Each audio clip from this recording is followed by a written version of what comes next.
ఉపాధి కల్పన లభిస్తుందని పరిశ్రమలకు భూ కేటాయింపులు చేస్తే పారిశ్రామికవేత్తలు మాత్రం ఆ భూమిని కొట్టేయాలనే కుట్రలకు పాల్పడుతున్నారని BRS working president KTR fire అయ్యారు.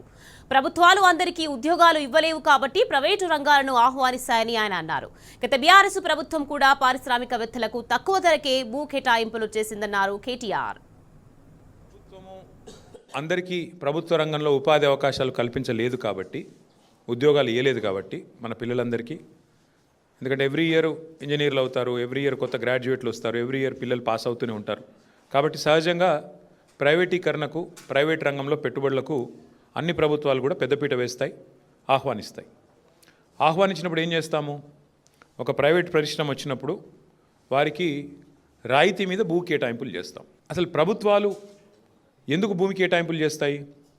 ప్రైవేట్ రంగంలో ఉండే పారిశ్రామికవేత్తలకి ఉపాధి కల్పన కోసం, ఉద్యోగాలు ఇస్తారు పిల్లలకి, మన పిల్లలకి మన రాష్ట్రంలో అనే ఉద్దేశం ఒకటైతే, రెండవది కంపెనీ పెట్టినప్పుడు సహజంగానే కంపెనీ ట్యాక్సులు కడుతుంది, రాష్ట్ర ఆదాయం పెరుగుతుంది, ఎకనామిక్ యాక్టివిటీ వస్తుంది. ఈ ఉద్దేశంతో మనం రాయితీలు ఇచ్చి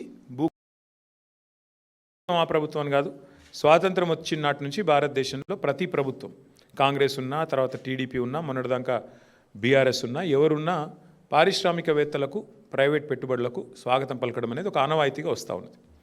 అయితే 10 ఏళ్ళు మేము ప్రభుత్వంలో ఉన్నప్పుడు మా దగ్గరికి చాలామంది వచ్చారు. అందులో కొంతమంది బ్రోకర్లు ఉన్నారు, కొంతమంది పారిశ్రామికవేత్తలు ఉంటారు. వాళ్ళు వచ్చి ఏం చెప్తారంటే, సార్ హైదరాబాద్లో మాకు విలువైన భూములు ఉన్నాయి, నాకు నాచారంలో ఒక 10 ఎకరాల భూమి ఉంది, గతంలో ప్రభుత్వమే కేటాయించింది, నేను అక్కడ పరిశ్రమ కూడా ఒక 10 ఏళ్ళు నడిపినా, కానీ ఇప్పుడు పరిశ్రమ మూతబడిపోయింది, ఇప్పుడు ఆ 10 ఎకరాలు నేను ఏమైనా చేద్దామంటే నాకు మరి అది పారిశ్రామిక జోన్లో ఉంది, అక్కడ నేను అపార్ట్మెంట్లు కట్టుకుంటా, నాకు పర్మిషన్ ఇయ్యి అని చెప్పి కొంతమంది నిర్ద్వందంగా చెప్పిన.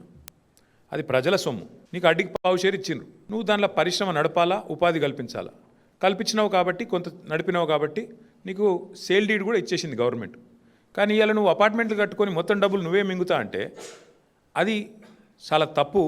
ఎందుకంటే అక్కడ ప్రైవేట్ రంగంలో ప్రైవేట్గా కొనుక్కుంటే అక్కడ 50 కోట్లు ఉంటుంది ఎకరం నాచారంలో. మరి నువ్వేమో ఎప్పుడో 20 ఏళ్ళ కింద తీసుకొని ఇప్పుడు దాన్ని ప్రైవేట్గా మొత్తం నేను మొత్తం గుటకాయ స్వాహా చేస్తా, నాకు మద్దతు ఇవ్వంటే నేను ఇవ్వలేను బాబు అని చెప్పిన. సరే మాకు డబ్బులు ఆఫర్ చేసినారు, చాలా చేసినారు, మేము తావు ఇవ్వలేదు.